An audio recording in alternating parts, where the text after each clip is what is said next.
Olá, boa noite. Tudo bem, Joelma? Por enquanto só você entrou aqui. Bom, hoje nós iremos ver três aulas, né? Teremos três aulas distintas. Nós teremos primeiro História da Educação, que é a disciplina cuja prova é daqui a um mês, né? Hoje está acontecendo a prova de Sociologia, não, de Avaliação na Educação, né? É a prova de avaliação da educação está acontecendo hoje, e hoje nós começamos História da Educação, né? Além disso, nós vamos falar, na segunda parte da aula, sobre educação formal e não formal, né? Assim como Sociologia da Educação, a prova de educação formal e não formal, ela também será lá no dia 24 de maio, deve ter tido alguma atividade, as atividades que terminaram, eu não vi os prazos dela, realmente eu não lembro.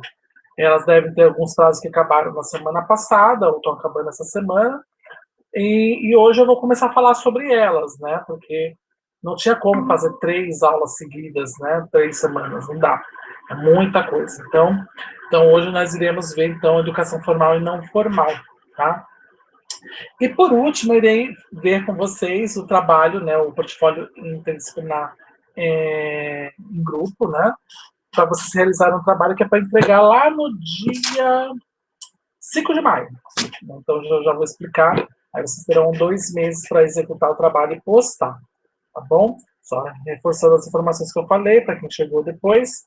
Hoje nós vamos ver a aula, primeiro momento, de História da Educação, que é a disciplina deste mês. Nós iremos ver, no segundo momento, Educação Formal e Não Formal, a primeira aula, né, que os prazos pode ter acabado agora essa semana passada, e a prova vai acontecer lá no dia 24 de maio, assim como Sociologia da Educação. E, por último, hoje, excepcionalmente, nós teremos um terceiro momento, que é sobre o portfólio interdisciplinar em grupo. Tá bom? Bom, quem já fez a prova, espero ter sido muito bem. Quem não fez, já sabe que tem que terminar até as 23h59 a prova de avaliação na educação. Tá bom? Então, História da Educação, né? Bom, apesar de que a gente acha que História da Educação é a história que conta como é que a escola é, efetivamente, ele vai muito além, né? Porque a educação, e por si só, não é bem a figura da escola, né? A figura da escola, ela é algo bastante recente, né? Ela remonta, por exemplo, aqui no Brasil, do século XIX, né? Então, podemos dizer que a escola, propriamente dita, ela existe desde o Império, né? Inclusive, eu acho que a escola mais famosa que ainda existe até hoje, que é o Colégio Dom Pedro, né? Colégio Pedro II, aliás, Colégio Pedro II, não é Colégio Dom Pedro, Colégio Pedro II, que tem lá no Rio de Janeiro, que é, se não me engano, acho que é uma das únicas escolas, né, de educação básica que tem em nível federal, né? Quem, quem administra esse curso, quem administra o curso do Colégio Dom Pedro diretamente o MEC, né? E também só existe lá no Rio de Janeiro o Colégio Pedro II.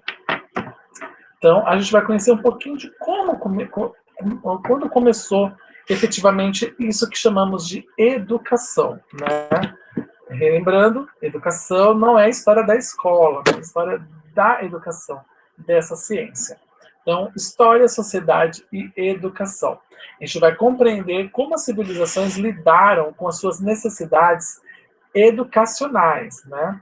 Então, a gente vai ver a relação entre educação e o trabalho, que é algo que existe até hoje, né? A efetivação da educação lá na antiguidade, né? A antiguidade é que pegou aquela época, inclusive, tem Cristo e tal. A Idade Média, né? Que foi do século V até o século XV, né? E os aspectos que influenciaram na educação moderna, que é uma era antes da nossa atual, né? Nós estamos na era contemporânea, né? A era moderna começou lá no século XV e foi até mais ou menos o século XVIII, né? A gente vai ter a compreensão de como o processo histórico auxilia no desenvolvimento atual da educação. E também iremos ver sobre o dualismo da educação, né? Para quem não sabe, Kim, Dualismo é algo que onde permite duas presenças, vamos dizer, filosóficas, duas ideias, né? Elas são opostas e elas consigam se coexistir, né? Existir, mesmo sendo diferentes, elas conseguem habitar o mesmo ambiente. Né?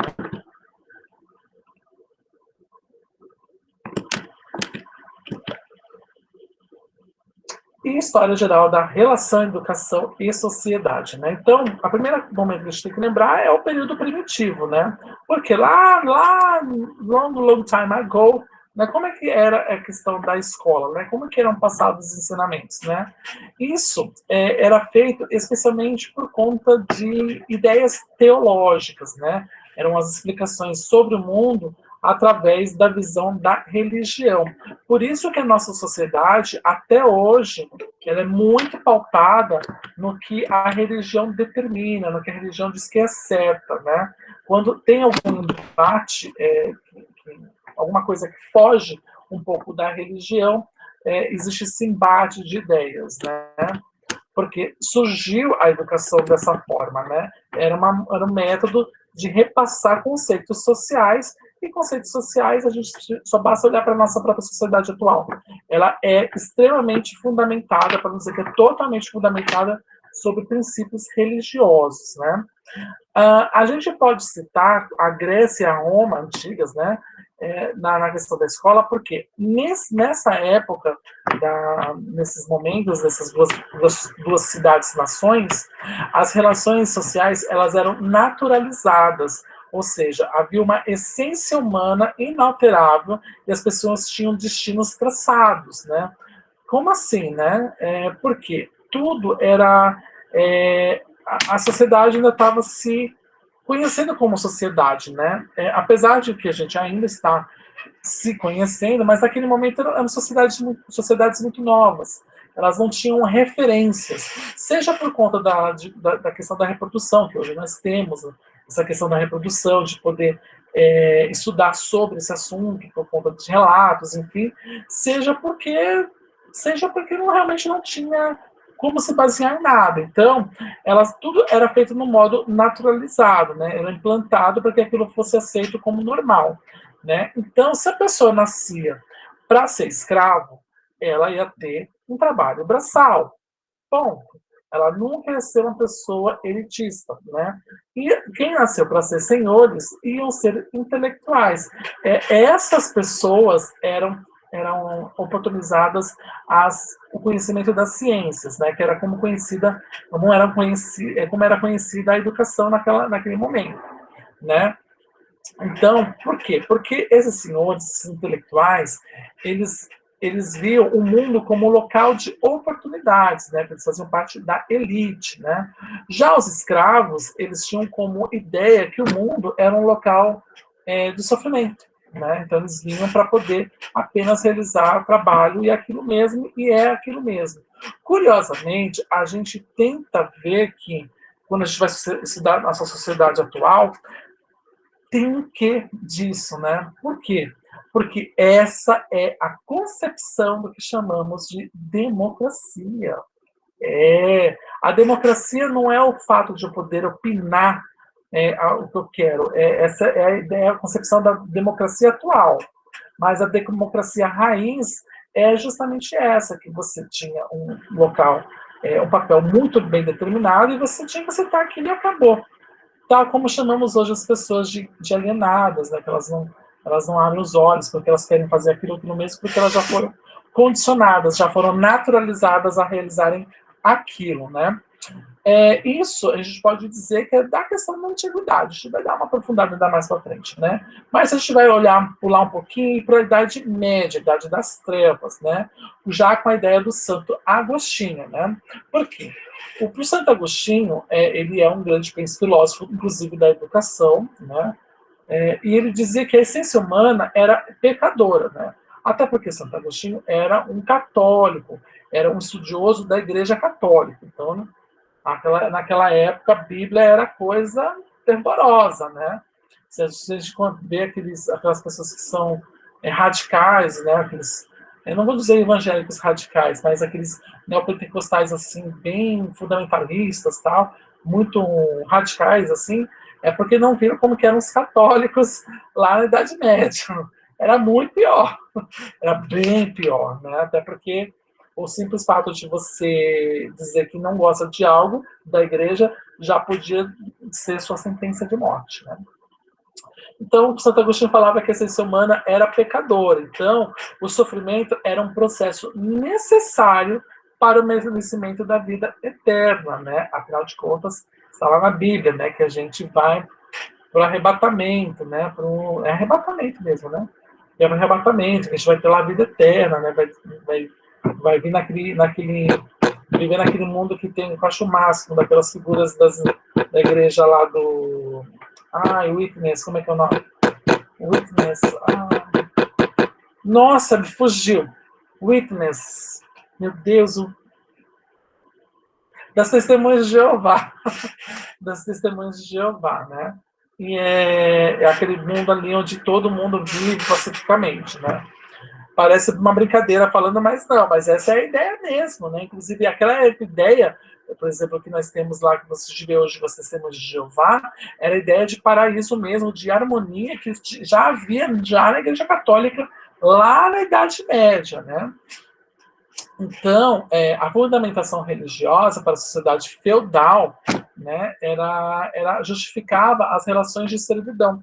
Porque na época da Idade Moderna, da Idade Média, como que era a sociedade em si? Nós éramos separados por...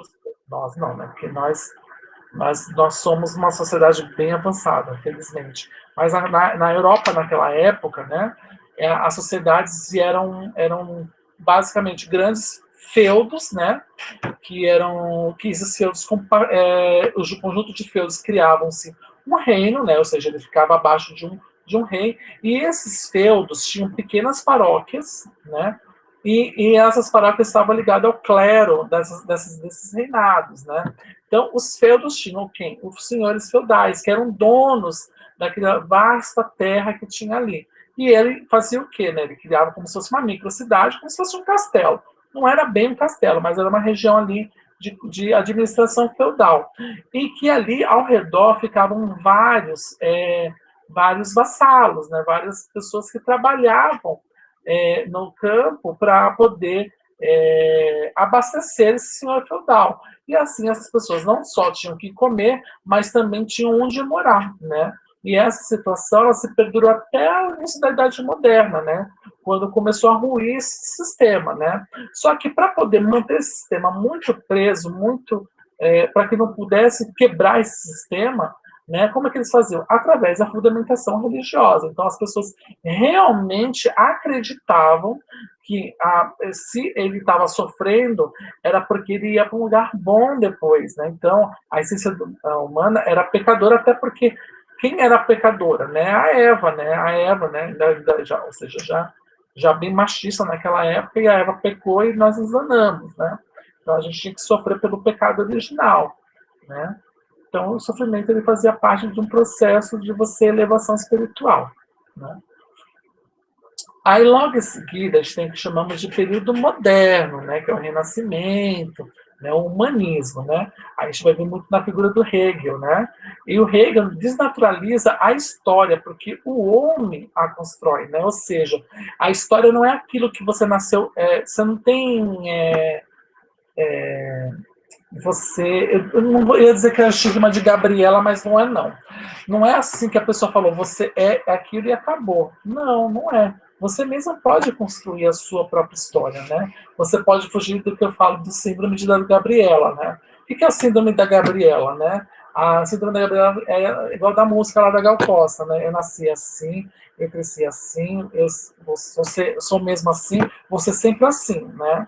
Não, você pode construir a sua história e ser uma pessoa melhor, evoluída. Você pode estudar, pode ampliar as suas mentes, né? Até porque no período moderno a gente já começa com as rupturas da igreja, né? Com aquelas amarras, a sociedade vai se desamarrando da igreja, né? E é um processo que não foi rápido, né? Tanto que esse processo é todo chamado de idade moderna, né? Onde renascem, né? as ideias, né? E se iluminam as ideias, né? Os conhecimentos, porque antes vivia na Idade das Trevas, que eram fechadas, porque a igreja fazia aquela nuvem negra sobre o conhecimento, né? E também o humanismo, ou seja, porque traz a figura do humano como um ser em construção, um ser em evolução, né? Então Hegel já desnaturaliza essa história porque o homem ele mesmo constrói a sua própria história, né? O trabalho é uma ação humana que produz riquezas, né? Então, a riqueza não é porque simplesmente você nasceu rico e é isso mesmo, não. Até porque a própria história mostra que gente muito rica depois de um tempo fica pobre, né?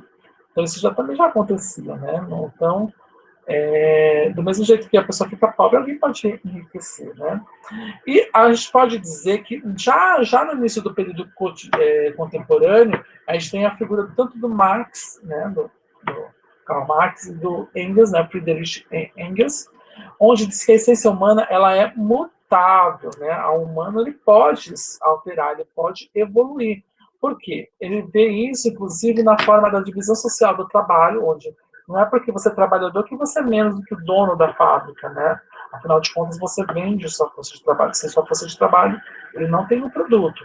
E também, ele diz que a sociedade produz a alienação, aquela coisa que hoje nós chamamos, lembra que eu falei agora há pouco, da Grécia e da Roma, que as pessoas nasceram aquilo mesmo, e vai ser aquilo, porque não tem perspectiva nenhuma. Então, a gente aí começa, de fato, essa grande ruptura. Não, somos mais fortes do que eles, porque somos em maioria, né? E para poder entender tudo isso, a educação sempre esteve muito ligada à questão do trabalho, né? O curioso é que antigamente os estudiosos eram plenos vagabundos, não faziam nada, nada, nada. Eram apenas aristocratas que gastavam dinheiro do reino, que vinha do povo, e é isso mesmo, dizia que era pensador, né? Tá aí para não deixar morrer o Rousseau, né? O próprio Rousseau é uma dessas figuras, né? Então, o trabalho, ele diz que o homem produz a sua própria cultura a partir dele, né? E, além disso, o trabalho modifica a natureza e também se modifica, né? Porque o homem é um ser social, historicamente construído por meio das diversas formas de trabalho, né? E, com isso, a gente tem aquela figura do que chamamos de divisão social do trabalho, né? Como assim, né? Do trabalho que é prático, ou seja, o que é feito através, você precisa apenas aprender a fazer aquilo, né? E o intelectual, que você aprende por que nós fazemos aquilo, né? Um grande exemplo que a gente pode usar é a própria questão do curso de magistério e o curso de pedagogia, né? O curso de magistério, ele é um curso prático, né? Você aprende a fazer aquilo e aquilo mesmo. Você não tem que entender por que faz aquilo. Você tem que fazer aquilo porque aquela é a receita para você realizar, né? E que mais?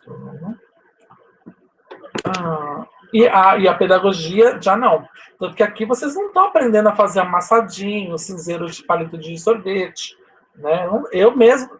Não, cinzeiro de palito de sorvete até sei fazer. Só não sei fazer bonitinho daquele jeito que faz.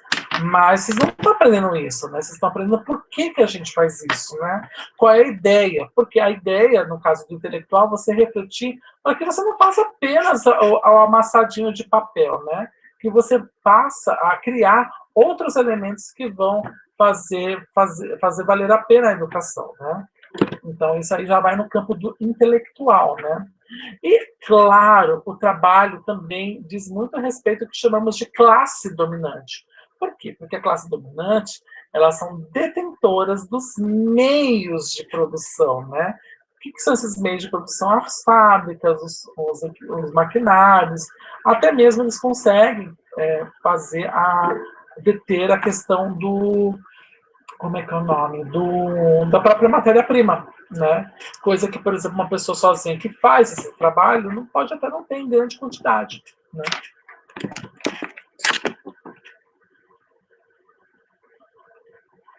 Então, não tem problema, nem não tem problema, Vanessa nem Tiene, eu sei, até porque hoje é dia de prova, tá bom? Fiquem despreocupados.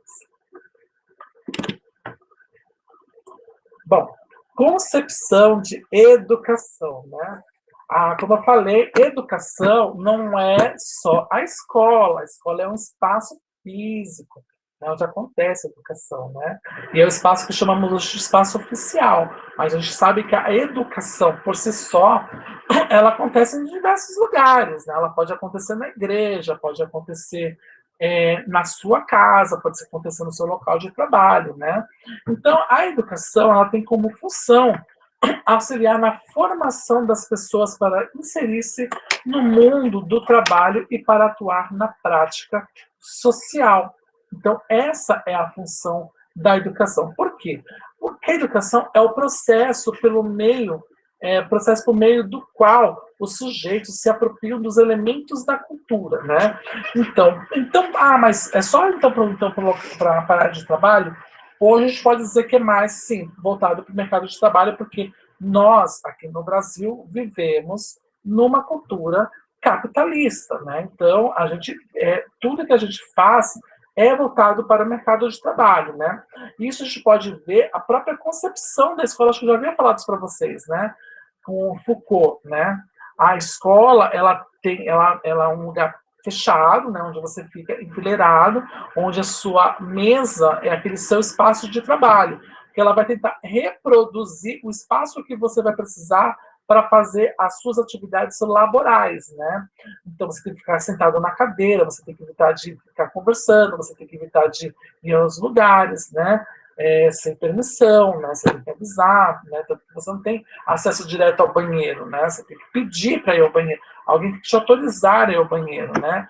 Outros elementos que vai mostrar muito essa questão do trabalho é a própria questão do sinal da escola, né? O primeiro sinal lá quando você entra é para avisar, olha, temos que entrar para a fábrica que está começando o turno. Aí dá o sinal lá para a hora do intervalo, olha, vamos parar porque vocês precisam comer para a gente dar uma mais chicotada, né? Aí dá lá, passa mais um tempo, toca de novo o sinal. Bora, cambada, bora voltar porque vocês são peão, né?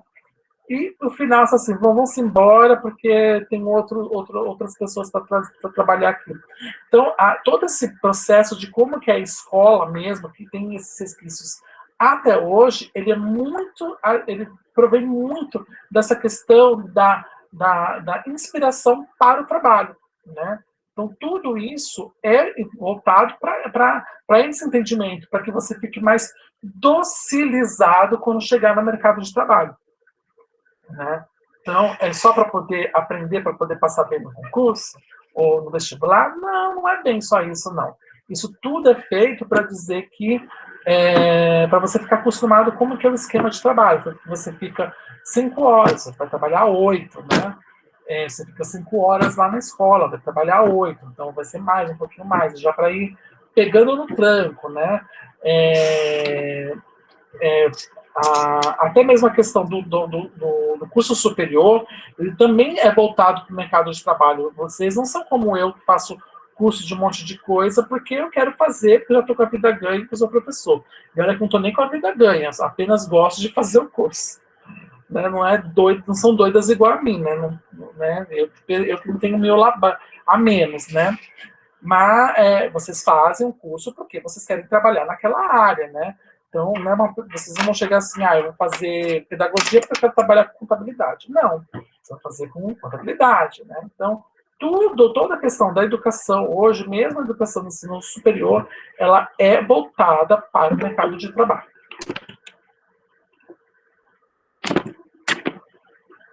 E o Brandão tem uma citação aqui que é bem interessante, né?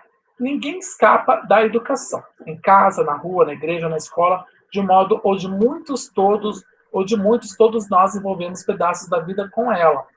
Para aprender, para ensinar, para aprender e ensinar. Para saber, para fazer, ou para ser, ou para conviver. Todos os dias misturamos a vida com educação. Com uma ou várias, né? Educação, né? Educações, né? E já que pelo menos por isso sempre achamos que temos alguma coisa a dizer sobre educação que nos invade a vida. Então a ideia da educação é que você aprende educação em todos os campos, né? Por isso que eu falei, vocês vão aprender, a educação ela não existe dentro da escola exclusivamente, né? A educação, ele é um composto de várias coisas, onde a gente vai aprender a cultura daquele determinado espaço, ou daquele determinado grupo. Então, você tem educação, né, em casa, na escola, na rua, né, com seus colegas, você tem na igreja, você tem no local de trabalho, até mesmo no parque, quando você vai, você tem educação, porque você tem a ideia de como tem que ser. Né?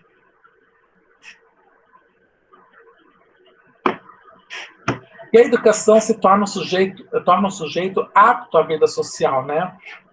A educação, então, quando a mãe, eu vejo aquelas reportagens da mãe dizendo, mas meu filho está perdendo conteúdo, né? Dá vontade de dar um soco nessas mães, mas é verdade, porque ela não está perdendo conteúdo, né? Ele só não está aplicando, só não está tendo ensinamentos para a vida social, porque a educação serve para isso, né? Tanto que eu já falei para vocês, para fazer pedagogia, não basta gostar de criança, tem que gostar de ensinar, de compartilhar, né? É isso. E independente se é criança, adulto, não importa. O importante é você gostar de compartilhar, porque é isso que você vai fazer, tornar pessoas aptas à vida social, né? O aprendizado da língua e a apropriação da produção cultural das gerações anteriores são elementos fundamentais, junto com o trabalho, no processo de constituição do ser social.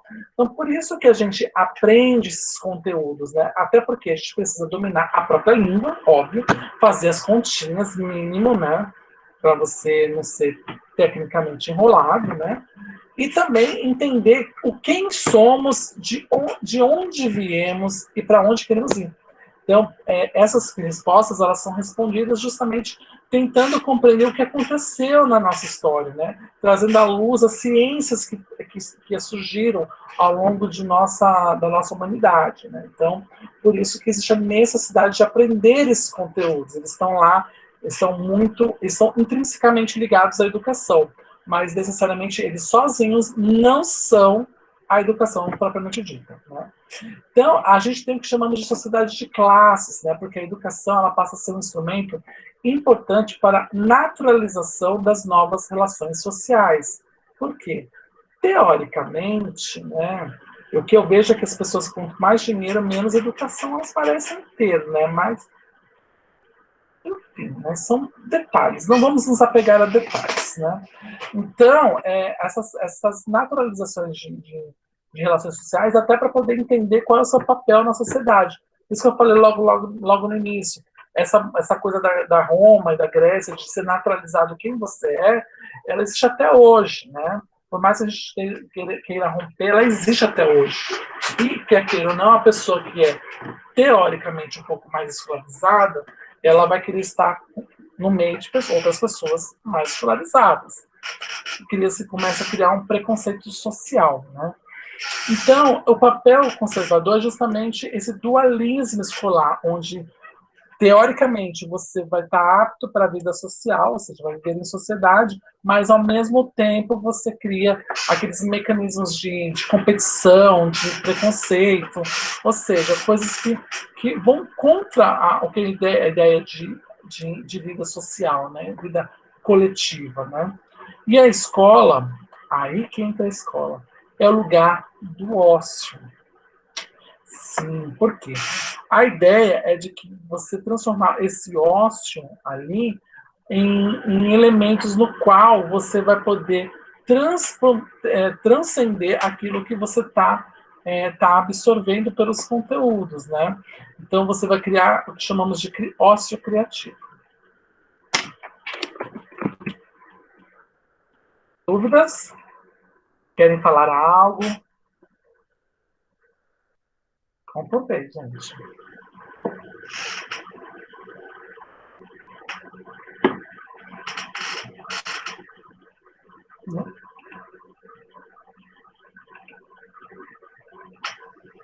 Tá bom, então bora lá.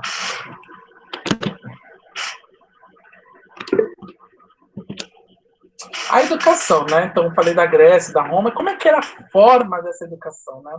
Na Grécia Antiga, a educação era um instrumento de exercício da participação democrática por parte dos homens livres, né?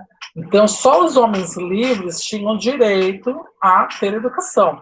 Então, todo mundo que era escravo, eles não tinham direito à educação, eles eram apenas existiam para poder realizar serviços, né? Tal como os escravos africanos que nós tivemos aqui, que é a ideia mais de escravo que nós temos mais fresquinha na nossa cabeça, né? Mas era diferente, porque os escravos, eles tinham a questão da proteção social, né? No caso da Grécia Antiga. Tá? E a Grécia Antiga foi quando deu o status justamente daquelas questões filosóficas, né? Então, a Grécia sempre foi muito mais filosófica e Roma muito mais guerra, né?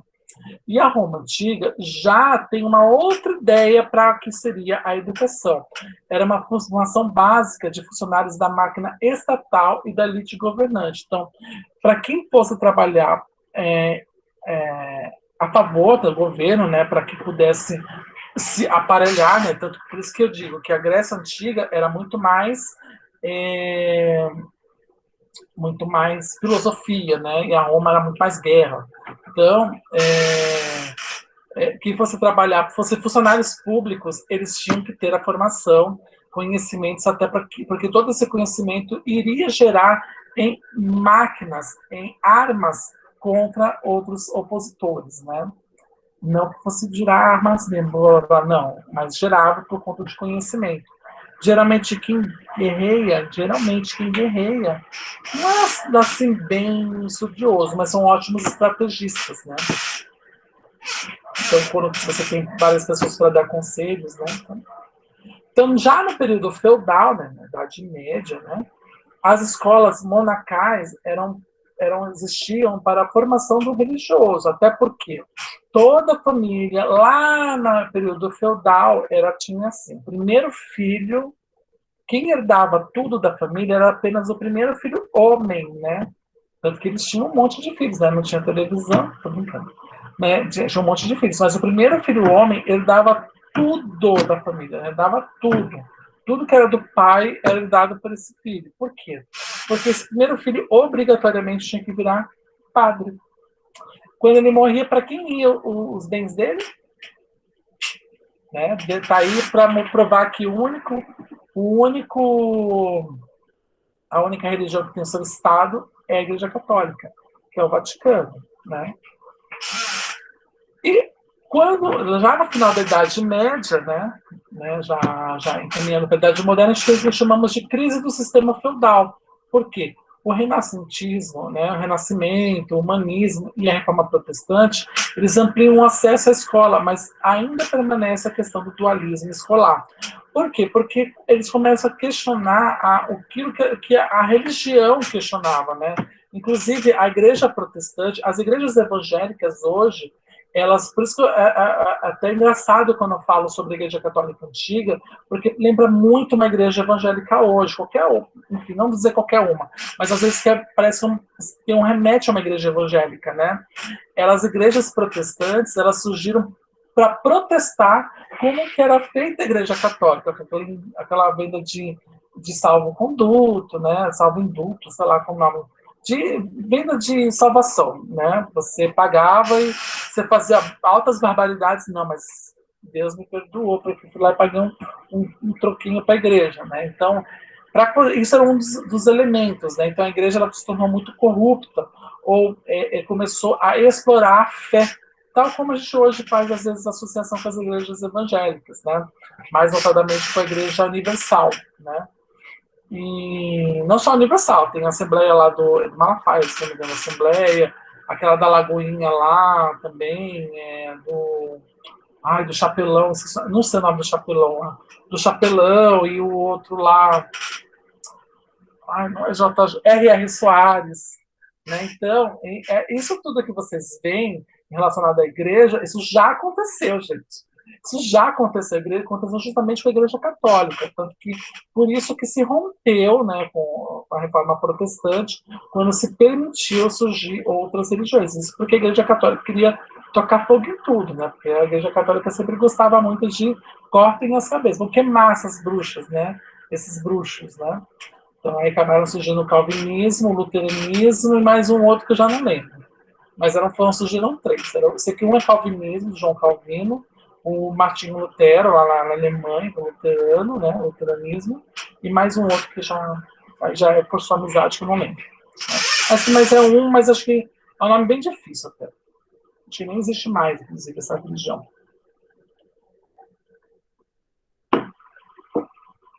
Ah, ela existe, porque agora eu lembrei, porque ela deu origem às igrejas ortodoxas, né? Então, então o renascentismo ele vai buscar o renascer das ideias, né? Iluminar as ideias. E a pessoa ela passou a ser, as pessoas passaram a não ter mais aquele selo escravo, elite, né?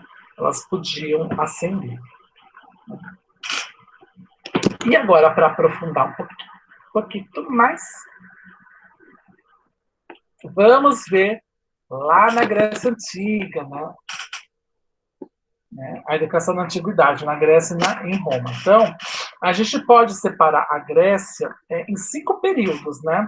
Primeiro, a gente pode dizer que a civilização, primeiro período da história da Grécia em relação à educação, a civilização micênica, né? Onde surge lá na ilha de Creta, né? Que é lá entre os séculos 10, não, século 20 a século 12 a.C., né, que é a ilha de Creta, onde as pessoas, onde ali estavam ao berço da educação grega, né, tinha muita questão do trabalho escravo e também o comércio marítimo, afinal de contas, para quem não sabe, a ilha de Creta, ela está ali bem pertinho do Oriente Médio, né, então ali já tinham boas relações comerciais e quem não sabe, os fenícios ali, né, que estavam ali, os fenícios, não eram árabes, né, os fenícios, turcos, os libaneses, que não eram libaneses também, mas ali são os herdeiros da antiga Fenícia, até mesmo o Egito. Eles tinham a ideia do escambo, né?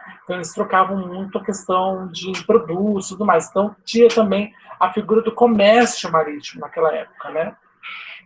Aí nós temos o segundo período, né, que chamamos de tempos homéricos, né, que é relativo a Homero, né. O Homero foi um filósofo que publicou 2 livros que são os mais famosos até hoje, que são importantes até para a leitura. Quem puder e quiser ler, é chato. Eu já vou dizer que é chato, mas é muito bom porque você fala muito da visão de como que era a sociedade naquela época, né, que era a Ilíada, né, e a Odisseia, né.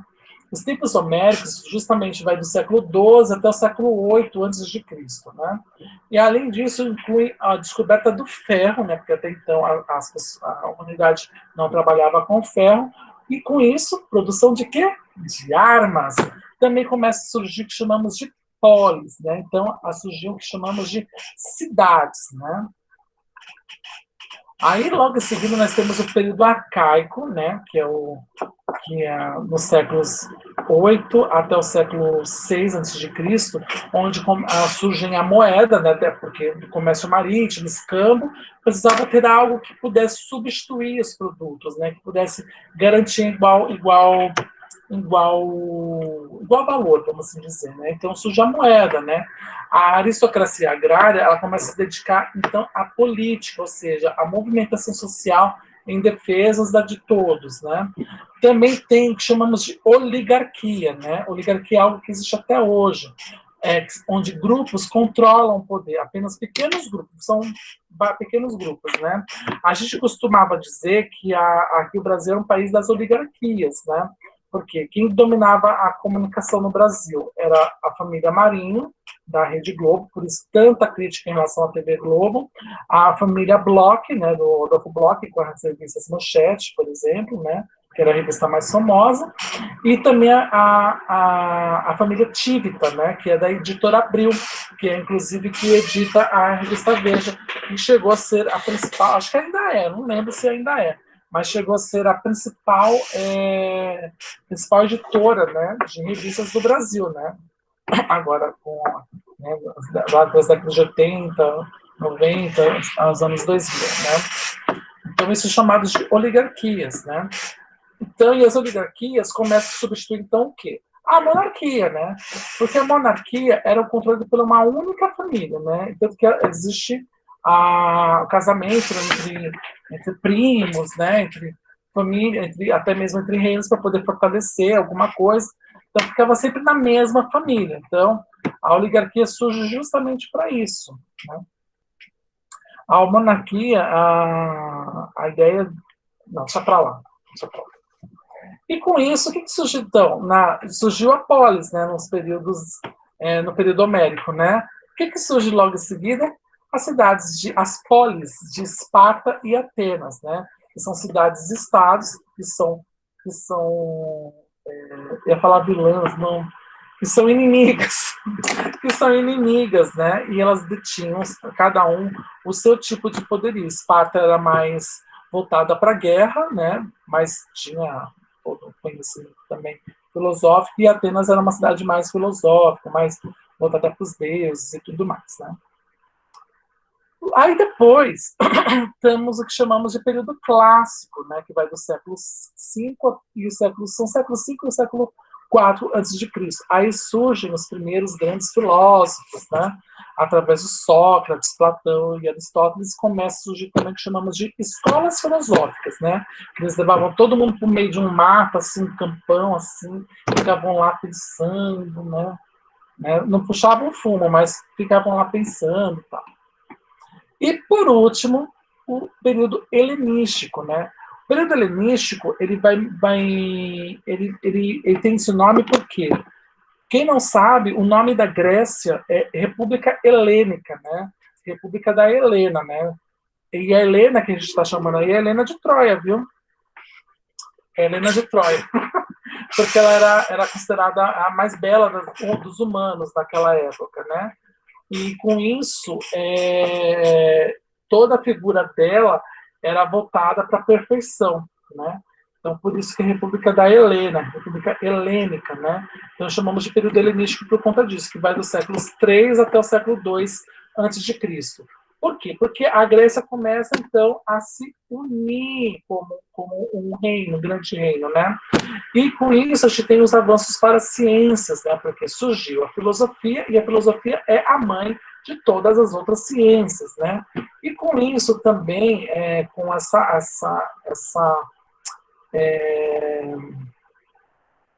com essa integração dessas cidades-estados, né? A gente vai dizer que essa integração não, tem um outro nome. Essa consolidação da Grécia, né? Essa nova Grécia, também vai muito ao encontro do que chamamos de ascensão dos romanos. Por quê? Lembra que eu falei lá, agora há pouco, que a Roma era muito mais guerra do que pensar? É verdade, os romanos eram mais burros, eles nunca foram adeptos a pensar, fazer a questão de estratégias. Aliás, eram bons estrategistas, mas eles eram muito bons em questão de guerrear, de fazer guerras. Já os gregos, não, os gregos eles já pensavam na questão assim, não, vamos analisar o inimigo, vamos ver o que pode e o que não pode. Né? Só que, tanto que por isso que foi unindo a Grécia para poder combater o Império Romano, que não acabou dando muito certo, né? Mais para frente a gente vai ver. Então, a educação e a pedagogia lá na Grécia Antiga, ela dizia que a formação ela tinha que ser integral, né, no homem, né? Tinha que alimentar o corpo e o espírito, né? E a formação era dada pela família, assim como acontece hoje, e depois pelos mestres e pelo Estado, né? Por que pelo Estado? Porque eles se tornavam guerreiros, né? A escola é o lugar do ócio, e era um lugar para as classes dominantes, onde você iria conhecer a conhecimento que alguém trouxe. Por isso que a escola é o lugar do ócio.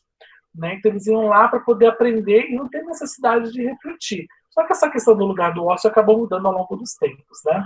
E o trabalho manual era considerado indigno. Né? Então, se você tinha dinheiro, era de classe abastada, você não podia fazer nenhum tipo de trabalho manual, nem bordar, não podia, porque era um trabalho indigno.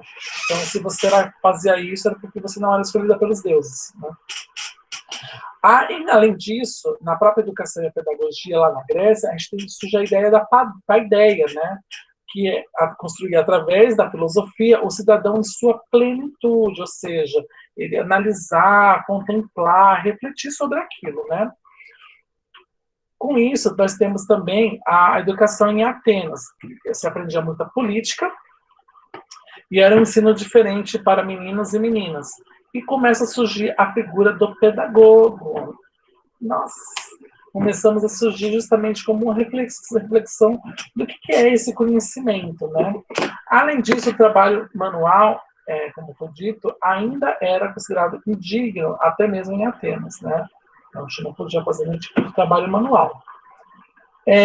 Já no período da Roma, que vai culminar justamente com a decadência da Grécia, né, com a queda, não decadência, com a queda da Grécia, né, e a ascensão de Roma, surge, a gente pode dividir em 3 períodos. Né?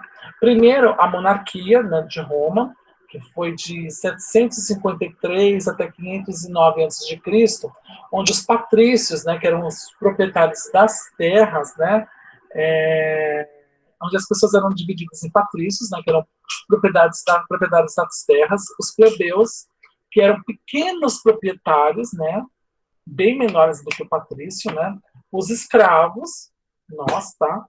Hoje pode ser clientes, né, que são funcionários dos patrícios. Nós tínhamos a questão muito forte da agricultura, né, porque a questão do conhecimento foi repartido pela humanidade, né, e especialmente a guerra e a política eram ações especialmente dos homens. Os homens acreditavam que os homens, não homens, sexo masculino, os homens, nós, seres humanos, surgimos para que houvesse tanto uma política quanto com a guerra, né? Que a gente pudesse lutar para poder ser mais e mais rico. Está aí a ideia do Alexandre o Grande, né? Que ele foi querendo conquistar terras e terras e terras, né? O segundo período, que culmina com a que chamamos de República, né? Ela vai de 509 até 27 a.C., né? Ele diz que o poder dos patrícios, dá poder aos patrícios, né? Os plebeus, eles conquistam algumas posições, né? Porque afinal de contas eram pequenos proprietários de terra, e começam a surgir novos setores sociais, né? Outras pessoas que compunham a sociedade, né? Então não era só patrícios, plebeus, escravos, clientes e agricultores, né? Não, era muito mais. Começaram a surgir outros, especialmente a questão do funcionário público até, tá? E por último, que vai casar muito com a ideia, com a história lá contada pela Bíblia, nós temos o Império Romano, né? O Império Romano, ele começa lá no ano de 27 a.C. e vai até o início da Idade Média, né? Inclusive a Idade Média, ela culmina, ela inicia com a queda do Império Romano, né? Que a gente tem a política do pão e circo, do Otávio Augusto, onde as pessoas elas ganhavam trigo e algumas diversões lá que chamamos de coliseu, para que pudessem se continuar alienadas, né? Por isso que dizem que a TV aliena a gente, porque é uma versão eletrônica desse pão, da política pão e circo do Otávio Augusto, né? Após a morte do Otávio Augusto, foi um dos últimos imperadores, acontece a queda do Império Romano, né? Que aí acaba surgindo a Idade Média, né?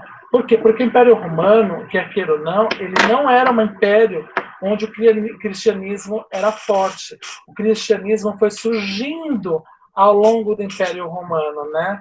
E mesmo assim ele era combatido. Basta vocês verem a própria história contada na Bíblia, né? Que os imperadores, o imperador romano lá, que eu esqueci o nome dele, queria matar todos os messias, né? Porque ele ia ser dono daquela terra e não podia ser dono porque era do Império Romano. Então, a educação na própria e a pedagogia na própria Roma era compreendida pela heróico-patrícia, a helenística ou cosmopolita, que eu acho chiquérrima, e a fusão da cultura grega e latina, né? A heróico-patrícia, ela advém lá da monarquia, né? A heróico-patrícia, ela é educação com pouco desenvolvimento intelectual e muito mais moral, né? Vocês veem que aí tem uma ligação muito forte com a questão da religião. E olha que eles não eram cristãos porque Cristo não tinha nascido naquela época.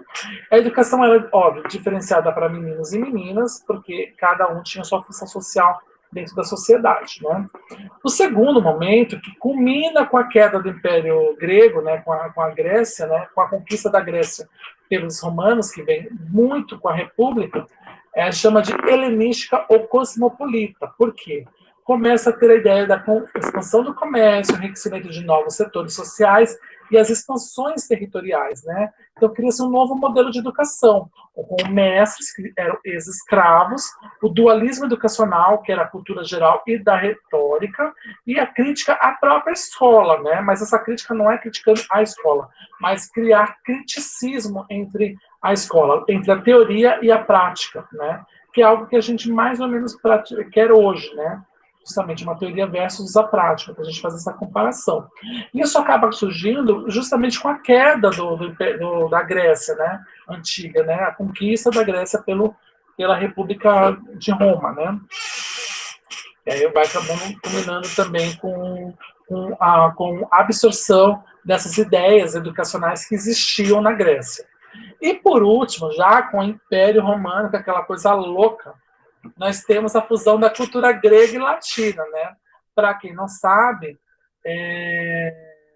latim, né? Latina, advém de uma região lá da Itália, né? A região chamada Lácio, né? Tanto que em latim, Lácio se fala Latium, né?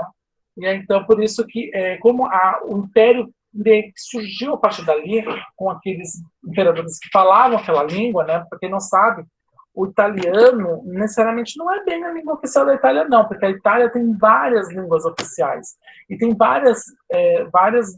tem muitas variações dentro do próprio território, né? Então, nesse momento, tem a intervenção do Estado, porque, afinal de contas, é um império. Então, o que o império manda o imperador manda, a gente tem que obedecer.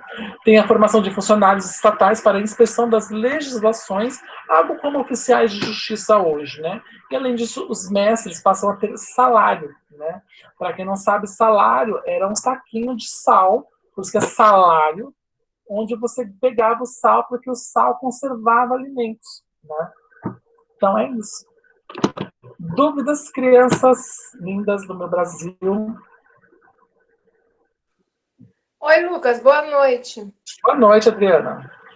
Estou com todas as dúvidas, mas eu acabei de chegar, porque eu vim assistindo a aula, e vou ter que me retirar, que eu vou fazer a prova. Mas a aula está maravilhosa.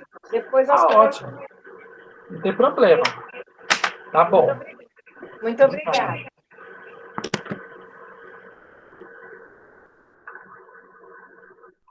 Então, agora vamos passar para lá no final do Império Romano. Por quê? Porque basicamente o Império Romano ele tinha essa concepção mesmo da educação, já advindo um pouco da Grécia e acabando implantando ali naquela região que vai até, sei lá, se não me engano, o Império. Ai, o Alexandre chegou à Índia, chegou, sei lá, à Mongólia, sei lá. Eu sei que ele foi. Ele foi pegando a Ásia ali menor, indo até a região ali quase perto da China. Aí ele morreu, né? Então, aí o Império foi começando a encolher, né? Bom, a gente vai então começar a entender a educação da Idade Média. Por quê? Porque até então a religião, apesar de lá no início, na monarquia, no Império, no primeiro momento, era muito voltada à questão da religião, lá na questão da Roma. Aliás, Roma fica na região do Lácio, tá? Agora eu lembrei. Roma fica na região do Lácio. Apesar de ter aquela ideia da questão moral e tudo mais, a igreja ela não era participante ativa da educação, né? Ela acabou sendo uma participante ativa a partir da queda do Império Romano. Na verdade, nos anos finais do Império Romano, né, nas décadas finais, acho que se não me engano, no século final do Império Romano, é que a igreja começa a penetrar um pouquinho ali e tal, né? Para vocês terem uma ideia, o imperador Constantino, né, que criou Constantinopla, que hoje é Istambul, ele criou aquela cidade, inclusive com todos os preceitos, foi o primeiro, se não me engano, imperador cristão do Império Romano, né, com toda aquela questão da Igreja Católica, né, apesar de que ali, vocês sabem, não é região de Igreja Católica, hoje ali é uma região da Igreja Ortodoxa Turca, né. Então, e aí a gente começa a ver as primeiras grandes alterações do que é a educação, né? quando tudo volta para trás, a educação da Europa medieval, né? Então, a Idade Média ela vai de 476 até 1453, né? E se divide em dois momentos, né? Primeiro, na Alta Idade Média, quando ela realmente estava no topo, né? Que foi entre o século V, né? Até o século X, e começa, então, ao seu declínio, que chamamos de Baixa Idade Média, né? Que foi dos séculos X até o século XV, né? Foi lá em 1453, né? A Alta Idade Média, ela tinha como característica o modo de produção feudal, né? Como eu falei para vocês do feudo, como é que era, né? Da economia essencialmente agrária, né? O trabalho dos servos para os senhores feudais, né? Os servos, eles eram presos à terra sob intensa exploração, prestavam serviços e pagavam tributos aos senhores feudais em troca de permissão do uso da terra e de proteção, né? Então, era uma via de mão dupla, tá? Então, eles eram explorados, mas eram também bem conveniente para eles, né? Além disso, a Igreja Católica dizia que quem sofre iria para o paraíso. Ai, que fofo, né? Então vamos pegar nos... esqueci o nome. Não é aceitar, esqueci o nome. Fazer as chagas, né? Então, com isso, constrói a sua superioridade política sobre os setores sociais do feudalismo. Então, quem era da nata do feudalismo é porque, teoricamente, sofreu muito. Né? Tem a ideia, então, do Santo Agostinho, que os homens eram essencialmente pecadores, como eu havia falado, e a salvação se daria por meio da predestinação e pela igreja, ou seja, você tinha que ser devoto da igreja católica, e acreditar cegamente na igreja, e é isso aí, né? É isso porque só vai para o céu quem conhece a palavra, né? E a distinção é eu conheço a palavra, né? O curioso é que isso é usado até hoje, né? Então colocava-se a igreja ela se colocava como a única intermediária entre o homem e Deus, né? Então você não conseguia falar diretamente com Deus, você tinha que falar por meio da igreja, né? E o controle e também além disso, porque a igreja ela não queria que nada contradissesse ela, né? Então surgiu o que chamamos de controle de conhecimento. Com isso acontece o empobrecimento cultural, porque se você não consegue desenvolver ideias ou fazer projetos, pesquisar nada, porque se tinha que pensar se ia ser contra a igreja, então não podia fazer, porque senão você era morto. Então houve então esse empobrecimento cultural, né? Só que isso durou só 5 séculos, né? Porque lá começa o que chamamos de declínio, né? A parte do declínio, né? Da baixa, chamamos de baixa idade média, né? Começa a dar crises feudalismo, né? Por quê? As cruzadas, né? Que era levar a fé cristã a todo e qualquer custo para todo mundo. Se você não aceitasse, você era barbarizado, né? Ele acabou conhecendo o que chamamos de comércio, que era uma nova forma de produção na cidade.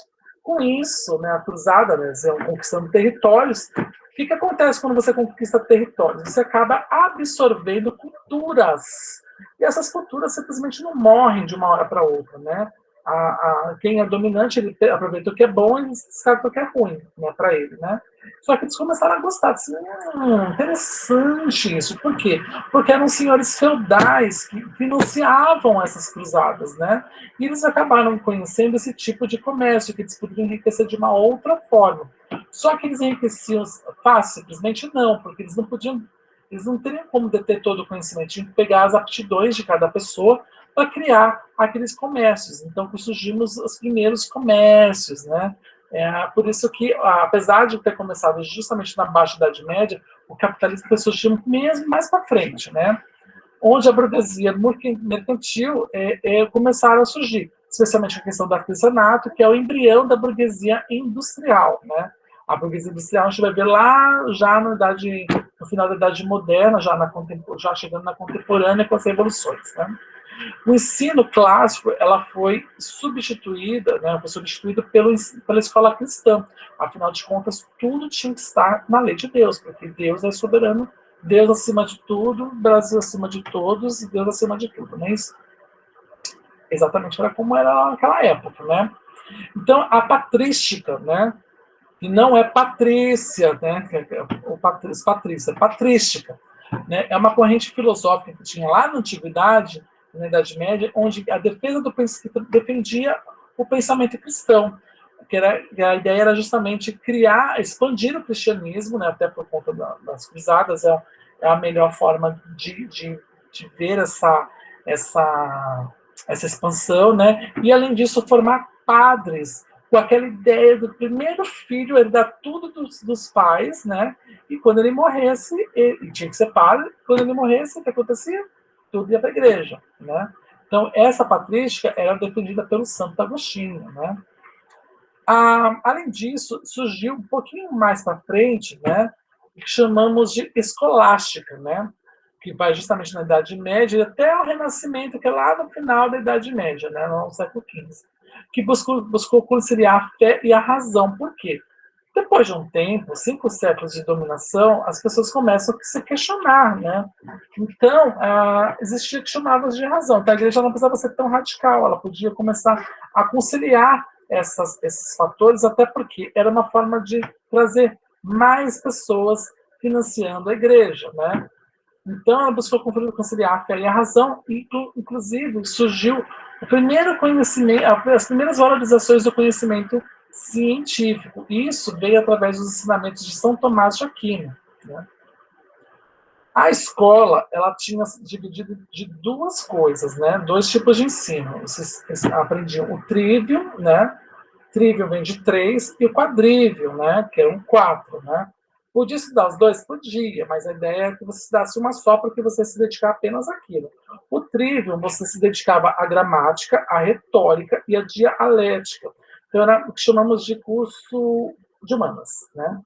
Já o quadrívio é o que chamamos de cursos de exatas, né? Ou até mesmo ciência da natureza, né?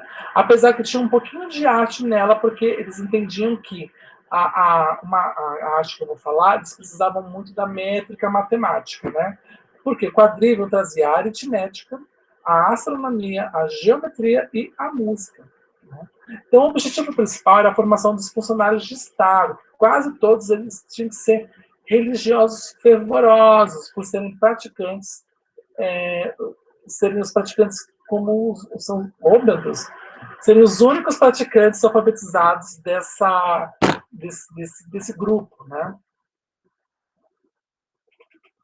Com isso começa também o que chamamos de decadência do feudalismo, né? Afinal de contas, o feudalismo, os servos, né, os vassalos, davam a produção, abasteciam os senhores feudais, né, que abastecia, né, o reino. Então, quando começa a surgir o comércio, o povo assim, posso ficar rico também, né, posso ter minha própria, até comprar minha terra, né. Então, começa a ter o que chamamos de decadência do feudalismo, quando surgem as escolas seculares e as universidades, né.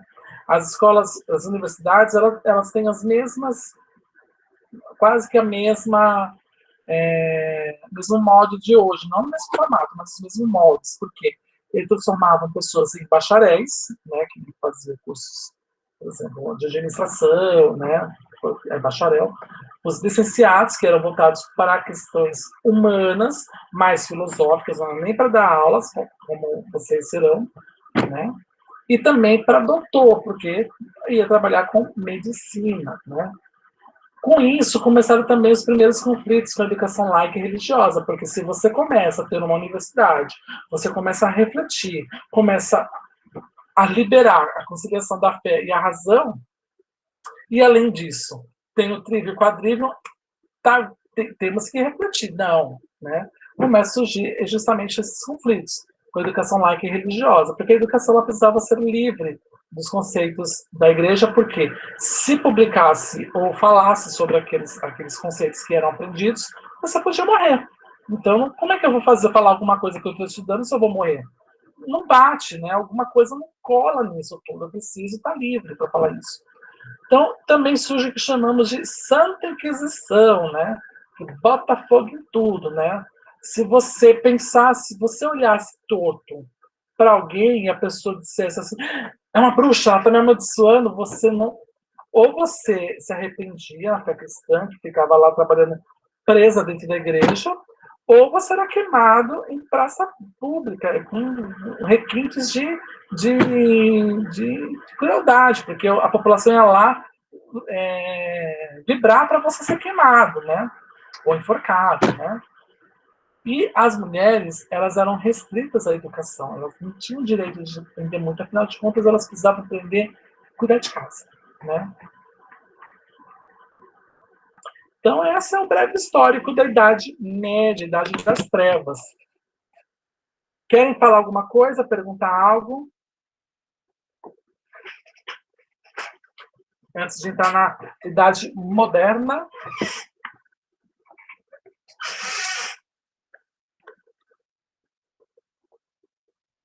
Tá bom. Então, a Idade Moderna, né, a modernidade, né? Com isso, né, com a queda do sistema feudal, né? Por quê? Porque surgiu o comércio, né? Porque quem mandou, né, levar para cristã para qualquer canto, né? Acaba conhecendo novos conceitos, né? Então, o novo conceito aí foi o comércio, né? Afinal de contas, no Império Romano, eles conquistaram muito qual região? A região do Oriente Médio, que eram clássicos escambistas, né? Trazia a questão do escâmbio e tudo mais. A modernidade também surgiu com a necessidade de burlar esse espaço da idade do Oriente Médio para poder atingir as Índias através das suas especiarias, né? Até mesmo seus produtos finíssimos que não tinha na Europa daquela época. Né? Então, aí surgiram o quê? As grandes navegações. Né? A gente vai chegar lá. Né? Então, começamos com os conflitos de interesse das classes dominantes do sistema feudal e a burguesia, que era uma nova classe que estava surgindo. Quem eram os burgueses? Os donos dos comércios que acabavam surgindo nessas cidades feudais. Né? Então, enquanto os novos setores colocavam em marcha novas formas de produção da riqueza, as antigas classes sociais defendiam a todo custo a manutenção da antiga ordem. Por quê? Com o surgimento desses comércios, os senhores feudais passaram a não ser apenas os únicos ricos. E a igreja, claro, estava gostando porque eram outras pessoas que podiam financiar ainda mais a igreja. Né? Então surge o que chamamos do mercantilismo, né? Que o mercantilismo é literalmente o embrião mesmo efetivo do capitalismo, que é o sistema econômico que indica a passagem do sistema feudal para o capitalismo, ou seja, a burguesia mercantil, arrendamento das terras para a produção de alimentos a serem vendidos. Então não eram mais abastecidos, né? Eram vendidos. E eles também recolhiam impostos da mesma forma que os servos também faziam. A diferença é que eles não davam mais esses produtos para os senhores feudais. Eles vendiam para os senhores feudais, mas também vendiam para toda a população. Então, não era só apenas para um único lugar. Além disso, surge a ideia de vender para outros feudos, né, outras cidades feudais. Então, com isso, surge o que chamamos de comuna. Né? Comuna existe até hoje. Comuna é a organização da sociedade medieval. Na organização da sociedade medieval, era uma povoação que se emancipava do feudalismo. É tipo uma vila, né? Como nós tínhamos aqui no Brasil, há anos atrás, que representava, em forma de corporações e outras associações, as camadas dos artesãos e mercadores, garantindo defesa externa, estabilidade interna e uma série de serviços públicos. As comunas se transformaram, aos poucos, no que chamamos de cidades. Né? Então, ela é um embrião da cidade. São as comunas.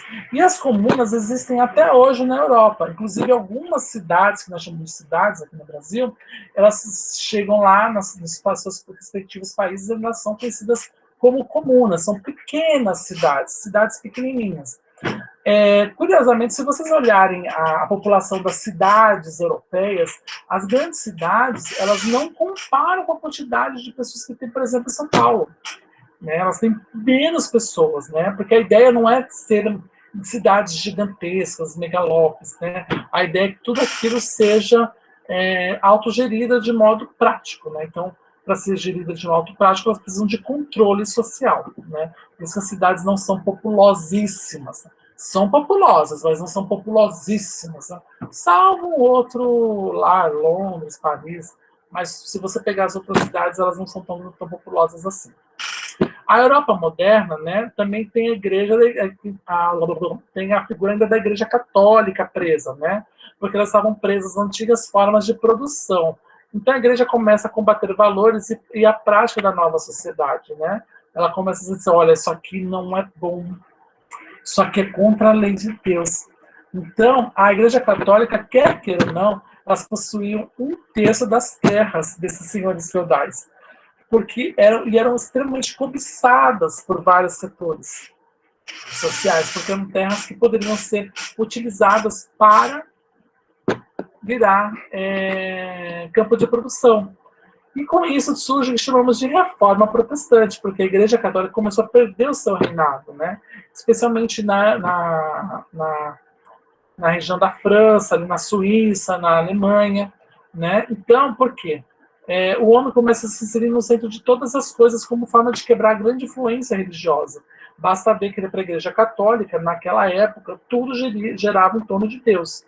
Se não estava na Bíblia dizendo que Deus permitia aquilo, não ia ser a Lumena Aleluia, quer dizer que ela tinha permitido. Não era. Então, precisava quebrar isso, uma reforma protestante. Então, com isso, começa a surgir a expansão do conhecimento científico. Já que a igreja começa a perder essa sua grande força, eu posso agora dizer as minhas ideias, comprovar as minhas ideias sem perder meu linho do pescoço. Né? Com isso, a igreja católica fez o que chamamos do pré-renovação carismática, né? Que era chamada de contra-reforma, né? Que era uma forma de expandir a fé católica, né? de renovar, né? Tipo um padre Marcelo naquela época, né? Então, com isso, a Santa Inquisição, que ainda existia, ela existia como uma espécie de tribunal religioso que condenava todos aqueles que eram contra os dogmas pregados pela Igreja Católica, que eram considerados uma ameaça às doutrinas, né? Por quê? Porque começaram a surgir as novas religiões que não concordavam com diversas coisas que a Igreja Católica fazia, mas eram tementes a Deus. Seguiam até mais fielmente a Bíblia do que a própria Igreja Católica. Então, por isso que surge essa ideia da Santa Inquisição. Né? E também surge uma nova figura, uma nova palavrinha, a heresia, que era o pensamento diferente da Igreja Católica. Né? Para lembrar que na igreja, no regime feudal, a igreja ela estava ali ao lado de todo mundo, dos reis, dos senhores feudais, né? Ela estava ali, ainda tinha presença muito forte. Inclusive, acho que o primeiro país do mundo a cortar bem forte com a Igreja Católica foi Portugal, né? Foi Portugal lá com as reformas pombalinas, que ele cortou completamente na carne mesmo, né? A Igreja Católica lá no século XVIII. Com isso, começaram a surgir as revoluções burguesas. Por quê? Eles tinham comércio, só que eles eram pessoas que já tinham sido servos, vassalos, então eles queriam pessoas para trabalhar também para ele. Então começou a surgir o que chamamos de trabalho assalariado, né? Uma nova versão do sal que os soldados recebiam, né? Só que aí eram dados através de moedas, né? E também surge no finalzinho da modernidade o que chamamos de revolução industrial, né? Que são as novas ferramentas, máquinas, tecnologias que foram concentradas num único local de trabalho, que eram as fábricas, né? Então, a principal revolução burguesa dessa época é a Revolução Francesa. Inclusive, a partir da Revolução Francesa que nós começamos a nossa era contemporânea, na qual nós estamos vivendo hoje, né? A educação e a pedagogia, nesse momento, especialmente do renascentismo, ele surge como um movimento cultural que marcou a fase de transição dos valores e das tradições medievais para um mundo totalmente afetado pela burguesia. Então, antes se via muito a questão das reflexões. Na Idade Média, tinha que ter os valores cristãos. Né? Já nesse momento, tinha que refletir as necessidades que esses novos ricos precisavam para que o povo conhecesse apenas aquilo lá, aquilo mesmo, né? Então ele produziu uma nova explicação sobre o mundo que a Igreja Católica monopolizava, levando à descoberta de novas teorias e métodos de conhecimento que influenciaram diretamente a educação. Então a gente tem que dizer que a nossa educação hoje, ela não é vinda da Adão e Eva, nossa evolução, graças a justamente essa ascensão burguesa lá no renascentismo, né? O humanismo, ele surge como o homem, como eu falei, como elemento central, ou seja, ele não é mais teocêntrico, ele passa a ser antropocêntrico, né, no universo, em substituição ao teocentrismo, né? Ele desfruta dos prazeres, das alegrias da vida, porque não era pecado, né? Ele tinha, porque era, porque Deus deu, não era pecado você sentir prazer com o que Deus deu, né? E a valorização da própria individualidade, que vai ter efeitos muito avassaladores já na era contemporânea, que vai ficar na próxima aula. E a educação ela começa a preparar para a liderança e a administração dos negócios, dos assuntos políticos, seja ela especialmente na ideia da consolidação do cenário político. Afinal de contas, nós tínhamos os reis, né, as monarquias, e estavam começando a surgir o que chamamos de nova república, uma nova democracia, né? Então, a transição, né, que a Idade Moderna justamente é um período de transição, né, do controle total da igreja para o corte total da igreja. Né? A educação moderna ainda carregava elementos da velha educação medieval, como a manutenção do próprio programa clássico, adaptado no período medieval, também do trívio e do quadrívio, que ainda, quer queira ou não, a gente aprende um pouquinho dela, e a maior parte dos colégios também eram ainda de ordens religiosas, né? Mas isso não impediu a experiência de colégios laicos, né? Influenciado pelas ideias humanistas, né? Então, apesar da Igreja Católica dominar a educação, isso não impediu de que surgissem as escolas que fossem efetivamente laicas, né?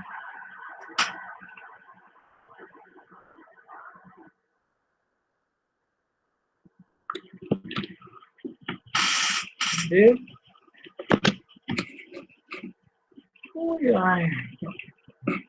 A educação ela continuava sendo, óbvio, dualística, né? O ensino básico para os pobres e o ensino médio e superior para a elite. Então, quem era rico fazia do ensino básico? Não. O ensino básico, como nós conhecemos hoje, era o ensino assim, básico mesmo, aquele igual dos índios, né? Aprender a ler, escrever, né? Mínimo, para poder ler a Bíblia, né? Ler a Bíblia, mas só, nada de muita interpretação e fazer pequenas contas. Até porque era uma necessidade da própria sociedade, da sociedade pré-capitalista que estava surgindo naquele momento, né?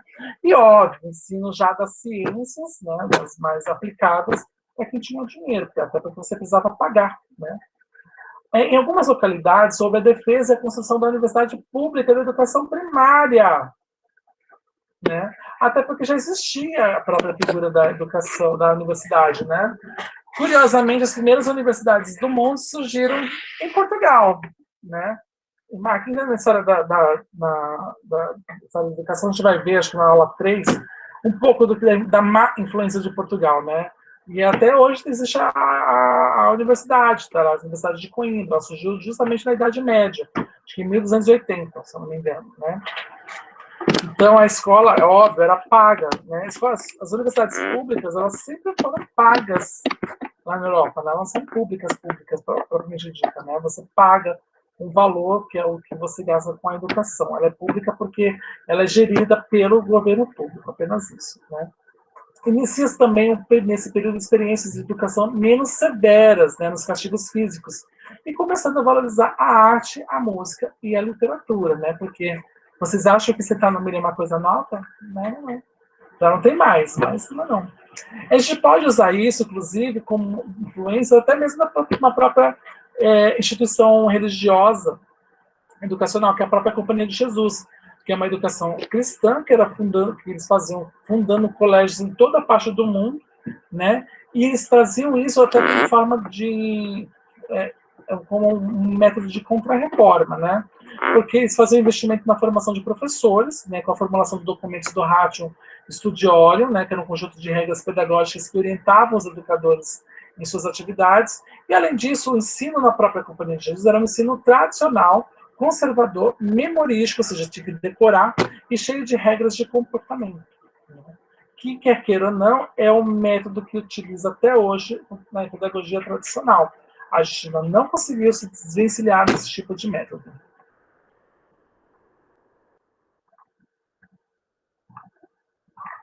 Então, aí fica assim uma ideia, né? Qual a relevância de conhecer a história da humanidade e da educação, né?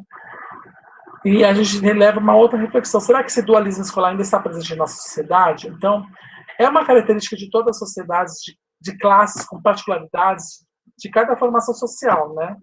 Porque ela se expressa atualmente nos conteúdos abordados na escola pública e na escola privada. Então, a gente tem sim esse dualismo, né? E conhecer a história da educação, ele auxilia a compreensão do que a escola sofre influências sociais, né? Como ela sofre, né? Quem ela é até hoje, né? Além disso, o educador pode entender melhor as suas responsabilidades individuais sem superestimar nem subestimar sua capacidade como educador, né? E perceber que as suas ações individuais e coletivas são fundamentais para enfrentar os problemas atuais. Então, é por isso que é importante entender o que é escola, o que é a escola, né? nem a escola, o que é educação, o que foi educação e o que será educação. Então, a educação é algo que não é parado, né? Algo estático, não é um livro, é um organismo vivo que vai sendo aperfeiçoado a cada dia. O que você aprende de educação hoje, amanhã já está desatualizado. Dúvidas, pessoal?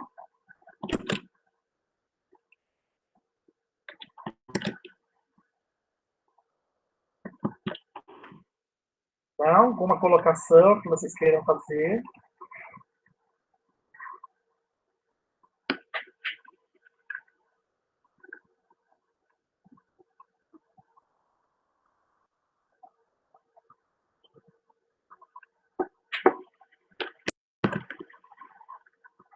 Então, tá ótimo. Então, vou encerrar aqui a aula de História da Educação e já vamos começar de Educação Formal e Não Formal.